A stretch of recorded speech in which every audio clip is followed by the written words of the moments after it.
नमस्कार। Stock market course for beginners इस course के चौथे लेक्चर में आपका स्वागत है। तो लास्ट लेक्चर में हमने देखा था कि विवेक और योगेश की कंपनी जनरल कंसल्टेंसी को फंडिंग की जरूरत थी और उनके सामने banks, stock market, angel investor और वेंचर कैपिटल ये कुछ ऑप्शंस थे। तो सबसे पहला और सबसे आसान तरीका उन्हें बैंक का लगा, इसीलिए वो बैंक के पास चले गए।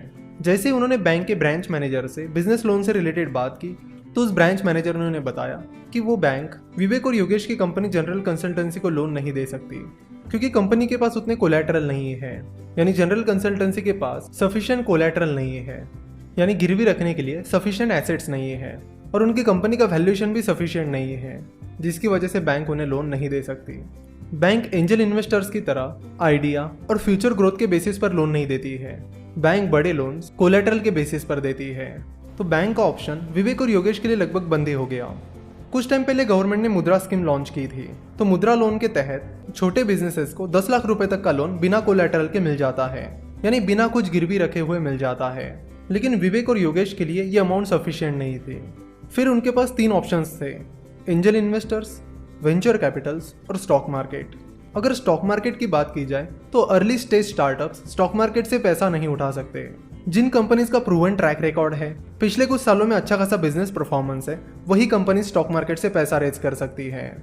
विवेक और योगेश की कंपनी जनरल कंसल्टेंसी एक बहुत ही नई कंपनी थी। वैसे भी स्टॉक मार्केट के जरिए पैसा उठाने की प्रोसेस थोड़ी लंबी और एक्सपेंसिव होती है। जिस कंपनी को स्टॉक मार्केट से पैसा उठाना है उसे पहले इन्वेस्टमेंट बैंक्स को हायर करना होता है, फिर DRHP that is draft red herring prospectus बनाना होता है और उसे SEBI that is securities and exchange board of India जो कि कैपिटल मार्केट का रेगुलेटर है उसे सबमिट करना होता है और फिर आगे ये प्रोसेस चलती रहती है। इस प्रोसेस के बारे में भी हम किसी एक लेक्चर में डिटेल में बात करेंगे। तो इस तरह स्टॉक मार्केट का ऑप्शन भी विवेक और योगेश के हाथ से निकल गया। अब उनके पास 2 ऑप्शंस थे, एंजल इन्वेस्टिंग और वेंचर कैपिटल। चलो तो देखते हैं कि ये वेंचर कैपिटल क्या होता है। वेंचर कैपिटल बेसिकली जिन इन्वेस्टर्स को स्टार्टअप्स में इन्वेस्ट करना है उनसे पैसा रेज करता है, यानी जिन इन्वेस्टर्स को स्टार्टअप में इन्वेस्ट करना है वो अपना पैसा वेंचर कैपिटल में इन्वेस्ट करते हैं और फिर वो वेंचर कैपिटल इन्वेस्टर से उठाया हुआ पैसा स्टार्टअप्स में इन्वेस्ट करते हैं। तो एक तरह से वो म्यूचुअल फंड की तरह ही काम करते हैं। पर म्यूचुअल फंड और वेंचर कैपिटल में मेन डिफरेंसेस ये है कि म्यूचुअल फंड बहुत सारे लोगों से पैसा इकट्ठा करते हैं, वही वेंचर कैपिटल गिने चुने हाई नेटवर्थ इन्वेस्टर से ही पैसा उठाते हैं। दूसरा मेन डिफरेंस ये है कि म्यूचुअल फंड में इन्वेस्टर 500 या 1000 रुपए भी इन्वेस्ट कर सकते हैं, लेकिन वेंचर कैपिटल में आप 500-1000 रुपए इन्वेस्ट नहीं कर सकते। वेंचर कैपिटल सिर्फ हाई नेटवर्थ इन्वेस्टर से ही पैसा इकट्ठा करते हैं, यानी उन्हीं इन्वेस्टर से पैसा इकट्ठा करते हैं जिनकी नेटवर्थ बहुत ज्यादा है। और म्यूचुअल फंड और वेंचर कैपिटल का अगला मेन डिफरेंस ये है कि म्यूचुअल फंड डेट मार्केट और स्टॉक मार्केट में इन्वेस्ट करते हैं, वही वेंचर कैपिटल स्टार्टअप्स में इन्वेस्ट करते हैं। तो फिर विवेक और योगेश फंडिंग के लिए वेंचर कैपिटल्स को अप्रोच करने चले गए, लेकिन बहुत सारे वेंचर कैपिटल्स ने उन्हें रिजेक्ट कर दिया। बहुत सारे रिजेक्शंस के बाद उन्हें पता चला कि वेंचर कैपिटल्स बहुत ही अर्ली स्टेज स्टार्टअप्स में रेयरली इन्वेस्ट करते हैं। वो मेनली ग्रोथ स्टेज स्टार्टअप्स में इन्वेस्ट करते हैं, यानी उन स्टार्टअप्स में इन्वेस्ट करते हैं जिनका बिजनेस मॉडल सेट है और वो कंपनी अब ग्रोथ ट्रैक पर है।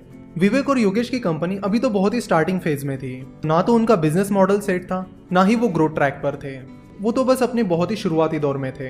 तो फिर अगला ऑप्शन उनके पास जो था वो था एंजल इन्वेस्टिंग, यानी एंजल इन्वेस्टर्स को अप्रोच करना। एंजल इन्वेस्टर एक इंडिविजुअल होता है जो स्टार्टअप्स में इन्वेस्ट करता है। Angel investors generally early stage startups में इन्वेस्ट करते हैं, यानी उन स्टार्टअप्स में इन्वेस्ट करते हैं जो बहुत ही शुरुआती दौर में है। तो विवेक और योगेश की कंपनी अभी शुरुआती दौर में थी, इसलिए उन्होंने एंजल इन्वेस्टर्स को अप्रोच करना शुरू किया।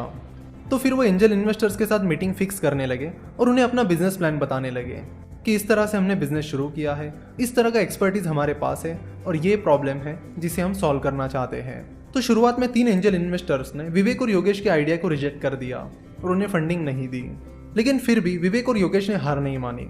वो और भी एंजल इन्वेस्टर्स को अप्रोच करने लगे और फिर फाइनली एक एंजल इन्वेस्टर को विवेक और योगेश की आइडिया पसंद आ गई और वो उन्हें फंडिंग देने के लिए राजी हो गए। मान लेते कि उस एंजल इन्वेस्टर का नाम रोहन पटेल है। तो मिस्टर रोहन पटेल से विवेक और योगेश की कंपनी जनरल कंसल्टेंसी को 2 करोड़ की फंडिंग मिल गई।